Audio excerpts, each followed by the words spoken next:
That should do it good.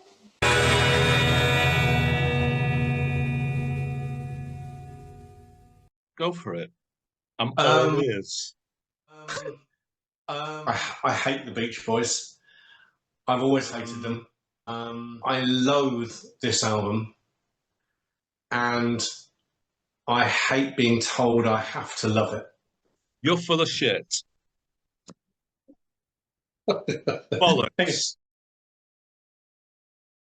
I just don't think they were very good. I don't think they were good musicians. They're a confected band.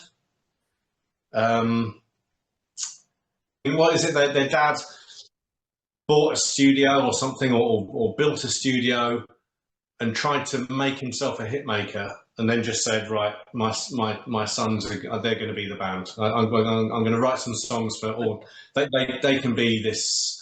No, you know, it's nothing to do with the dad. It's nothing to do with the dad. It's nothing to do with anything like that. It's this.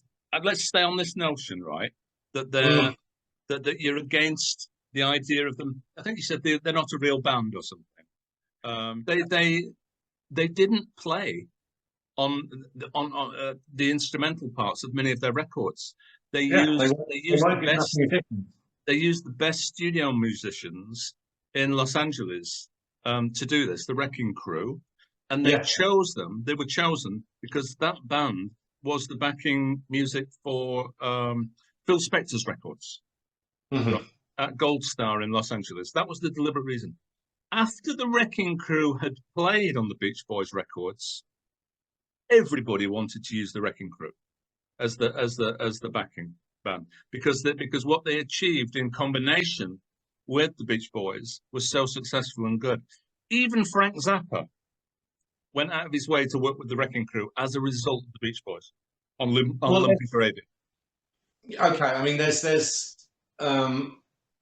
appreciating musicians who aren't the Beach Boys. I'm fine with that. I'm absolutely fine with that. All right, so you've turned around on that. You now accept that the Beach Boys as a group, as a wider group, is a viable thing. They didn't need to play on their own records. Even the vocal harmonies. I'm a sucker for vocal harmonies. I love them. If you think of something like the Osmonds, even like there's an early '60s clip of them on some show when they're all kids or something doing some barbershop quintet or however many there were. It's corny as all hell, but the harmonies are beautiful. I adore vocal harmonies, but especially blood harmonies as well. Within a family, they can sound wonderful, but not the Beach Boys harmonies. Not the Beach Boys, and I think is it Brian Wilson's falsetto that goes on over all of it. It's like nails on a blackboard to me. Okay, that I have to say that's an unusual position to take. I'm not a lone voice here. I may be in a minority, but I'm not a lone voice. I don't like these. I think the falsetto ruins them.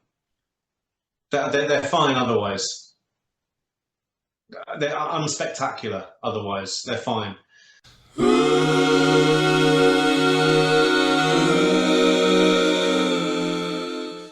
Not only do I disagree with you about the harmonies, I'm disturbed by what you said about the harmonies. And that just makes me think, oh heavens, has he actually listened to the Beach Boys?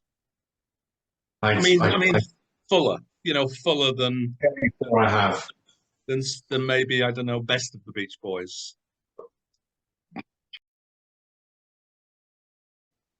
I don't think they were very good songwriters. I just think they were given opportunities.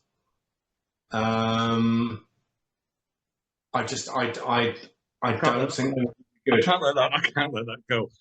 You don't think they were very good songwriters? So Brian Wilson is not a very good songwriter? With the possible exception of one song, I'm going to say no. I don't think he was very good. I think he chucked a load of stuff together, put a load of chords together. I don't think he had That's an songwriting. appreciation. That's songwriting, mate. No, no, I don't think he That's had how it's done. That's how it's done. Yeah, you don't just pick the chords out of a hat. I don't think he had very good appreciation of harmonic rules. I don't think a lot of the songs work very well at all. Basically, you don't like the harmonies. You don't like the fact that they didn't play on their records, but you also don't like them as songwriters. You don't like the songwriting. Yeah, I don't think they're great songs, with a possible exception of, well, with the exception of one. Just one song. The Beach Boys basically recorded one song which was good. Pretty much. Yeah. I mean, I'm struggling to think of another one. Is that because you've not heard another one? I think I've heard quite enough. Thank you. Other than the fact that they couldn't write songs, that they don't play on their records, that they can't sing, what is it you don't like about Pet Sounds?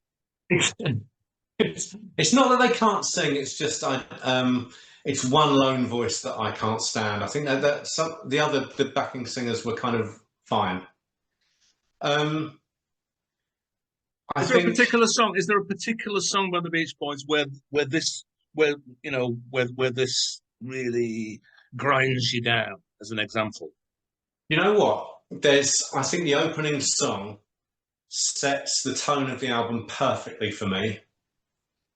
Wouldn't it be nice? All right, and it's this sneaky pinky la la la la. Can I just check? Did you just look down at a piece of paper to remind yourself the title of that song? No, I had to think. I was looking away. I had to think. We're looking at something else. We're just checking a work email or something when you just look down there or something. Or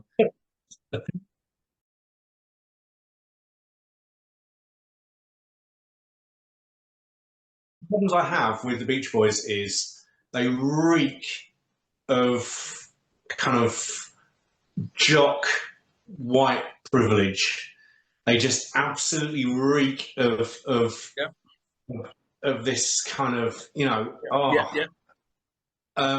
and they sound like they're moaning about stuff when they've got absolutely nothing to moan about. Unconscious bias. That's unconscious bias. The fact that you've got well-fed, suntanned, suburban middle-class Americans talking about basically the pursuits of young men who come from that background. A very particular subset of young men. If you think about, an earlier song, Fun, Fun, Fun, Till Daddy Takes the T-Bird Away.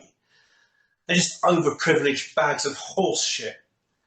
And so, and then it gets to something like Sloop John B, which I know is obviously a traditional song. But out of their mouths, it sounds like, oh, we're on a boat now. Oh, isn't life hard? Why do I care about these people? I don't. I just couldn't care less about them.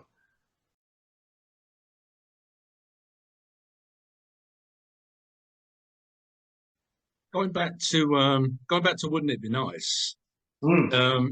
As you say, that song sets out, your issue with the whole album.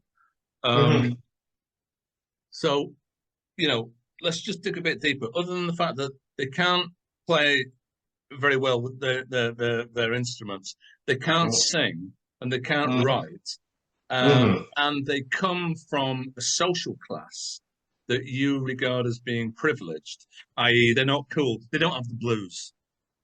Yeah. What else is there about that song? Sorry, I'm putting words into your mouth. What else is there about that particular song that really gets you? It's just whining.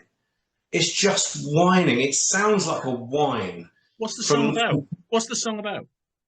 I, I, I don't know. I don't know, and I don't care.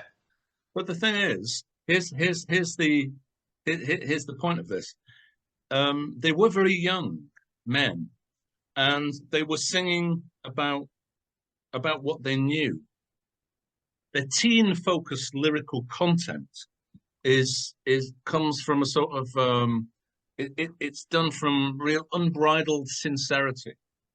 It's actually where they were at, and because most of their songs were written by one man, Brian Wilson, who was genuinely going through a lot of things, and one of the things he was going through was projection on an ideal situation, an ideal world, while he was coping with his own issues. It just strikes me as I don't. I don't think it strikes me as insincere, but it just doesn't. It doesn't. It leaves me completely cold. It does nothing for me. The hope, the aspiration, the dreaming of those teens, and of course the songs on Pet Sounds are all about you said it, angst, love, disappointment, you name it. They don't connect to you. They don't carry you forward, even though you can see that in other artists who maybe are similarly youthful and take you forward on that. It is regarded as being a significant moment in that whole 60s progression of that whole thing of influencing other acts. The Beatles, for example, there's a huge sort of rivalry of them influencing each other. But I would argue that the Beach Boys came from a post-war American background. Sure, they had rather primitive rock and roll thrown in there. They had a bit of a Chuck Berry thing going on, but largely it came out of doo-wop, quite a bit of easy listening, exotica. Even I can hear even stuff like that sort of like post-war American primitive space pop, even with some of the instruments that they were using, like they use a theremin on Good Vibrations, and actually it sounds, but exotica is the word. And even on that album, Pet Sounds, there's a couple the instrumental tracks there. The first one, Blissful, Let's Go Away for a While, is an absolutely gorgeous example of which is largely easy listening music, superbly played. Whereas the second one, the second instrumental, Pet Sounds, is really bizarre sounding with its guitar sound, and it sounds more like something, I don't know. I'm thinking of people like Les Baxter or Martin Denny, or with surf thrown in, and it comes from a tradition of music that is quite alien. I made notes as I was listening to the album recently, and on some of them I've written down key question mark, chords question mark, key question mark. What key is this in, and for how long? There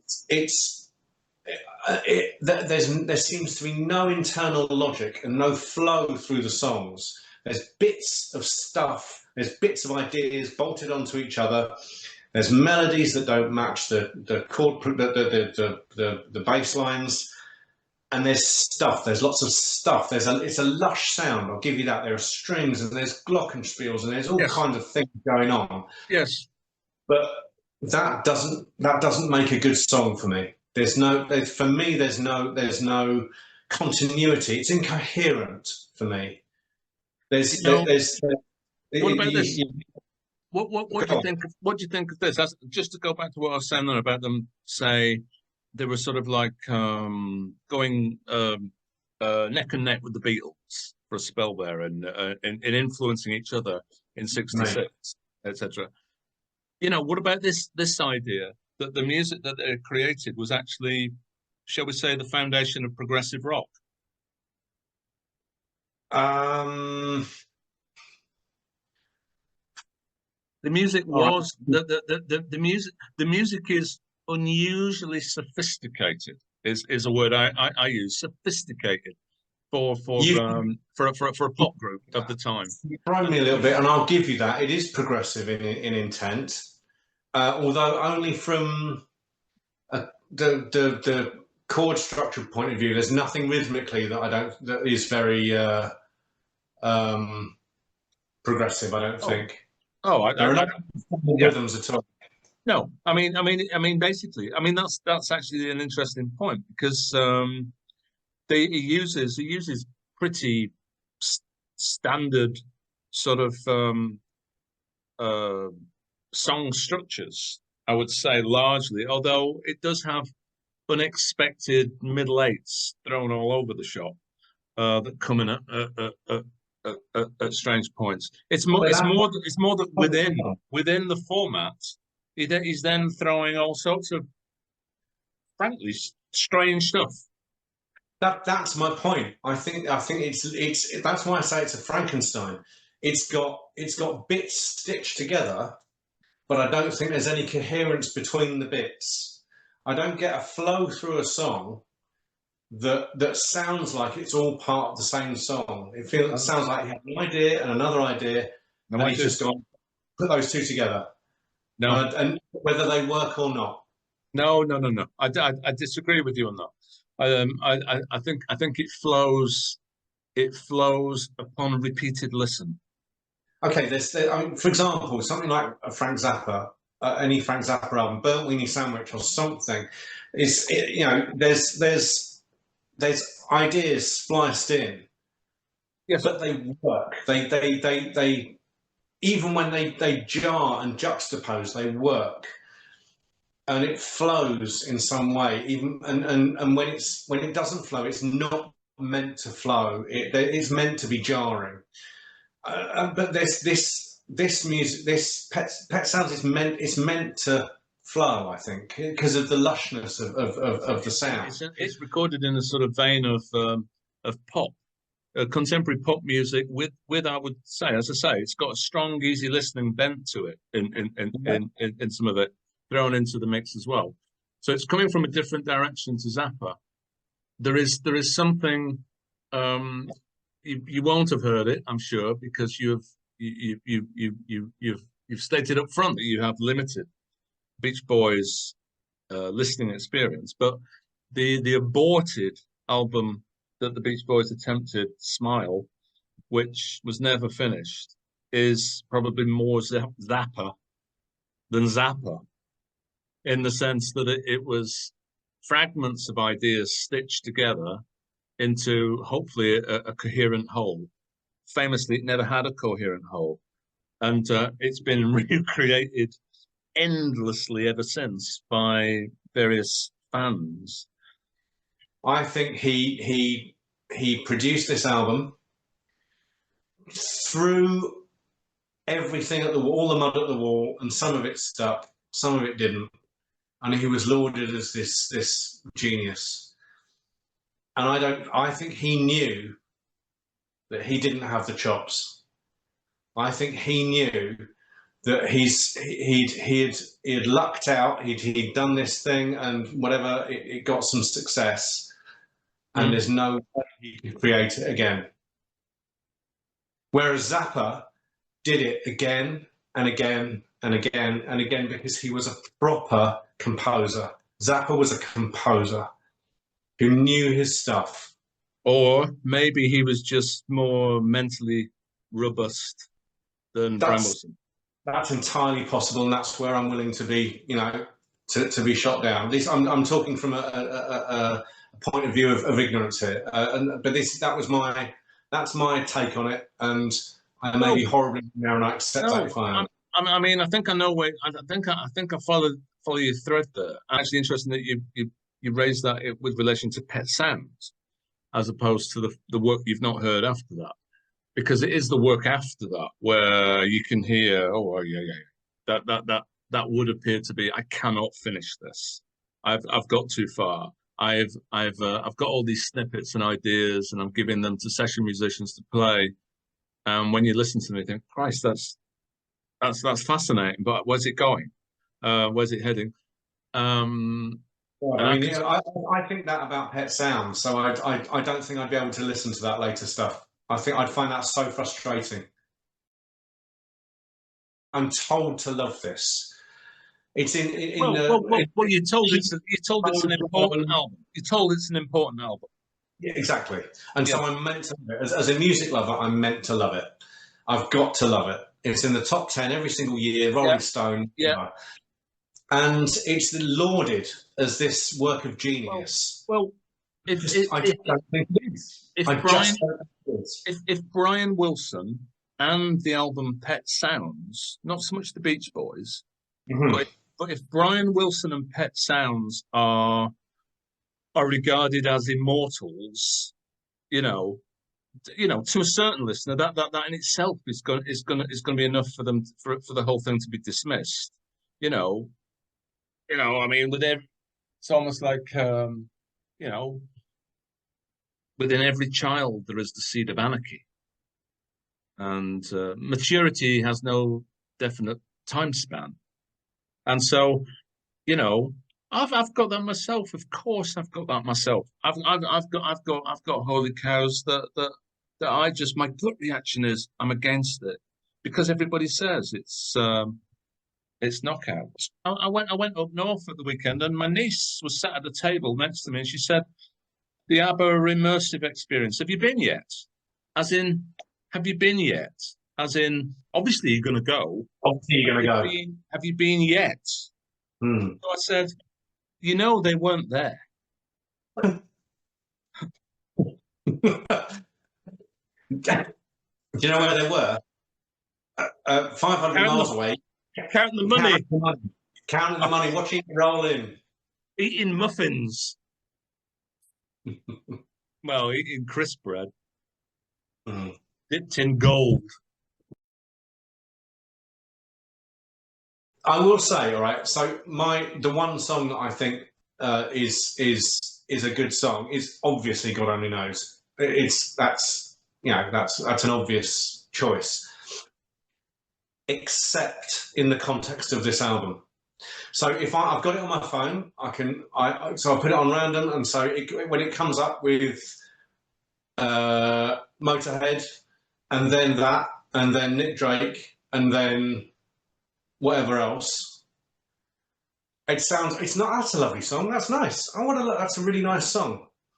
In the context of this album, it's almost unlistenable. I can't. Whereas in the context of listening it next to Motorhead, it works. For example, anything, whatever the previous. So let's say it's Motorhead first, then it's got on the nose. What's next? I do have the Rubettes on there. It might be the Rubettes, Sugar Baby Love, whatever. That gives some good context to this conversation. Going back down the idea of like everybody's saying it's an important album to listen to. He's an important songwriter to listen to. There is a very good reason for that. And it's what we were talking about before, about the progressive nature of the music. Because in context, culturally, it was very strangely out there within the context, as I say, of a pop, middle of the road, sort of easy listening sort of way. It's sort of like, oh, what the hell? And I think that's why a lot of people have sort of like realized the importance of it. The Beatles, for one, of course. But I accept that. But it could be argued, it really could be argued. And this is where I think you would disagree strongly, is that, psychedelia didn't just happen. Psychedelia didn't just happen. There are certain acts who were catalysts for it. I would say Bob Dylan is one of the biggest ones. I'd agree. I would say the Beach Boys were another one. Now you would immediately snap back at me, and maybe you won't, but I think you will. there's no kind of extended forms. There's no embellishment of ideas. It's just a load of ideas stitched together. What the Prodders did was they followed the kind of the symphonic form. They kind of did the, you know, the idea, and then you have a variation on the idea, and then you come back to it, and then, you know, it's echoing the classical form, the symphony form. And there's extended, you know, themes and what have you. I don't see that at all here. I see a load of stuff bolted together. That's all I see, just stuff. Very lush stuff, I'll give you that. But it's just stuff. And I don't see any. It's very influential. It's very influential stuff. I'm prepared to admit that. I mean, you cannot ignore that. You cannot deny. I admit that. That's fine. Well, you accept that. I do accept that.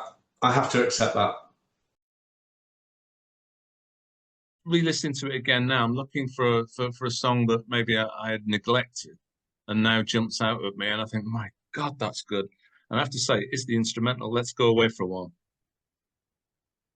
That's from Between the Cracks, personally, for me. That's one of the ones I just thought, what there was, for me, there was no relationship between the chords for me. I mean, I'm not about to sit. I mean, my music theory was always terrible. I'm not about to sit down and try and go through it. It's not. I can't devote that time to it. But it just didn't hang together coherently for me at all. I'm judging you, and I don't like to judge you, but I don't think that music, that track comes from anything that you like. Now then, hang on a minute, because I'm not massively a fan of orchestral pop, but I can hang on a minute.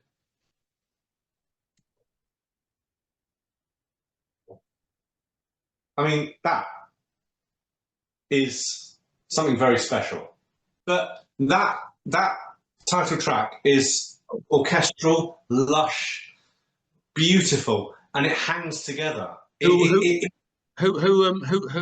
play? Who are the musicians on that? I've absolutely no idea.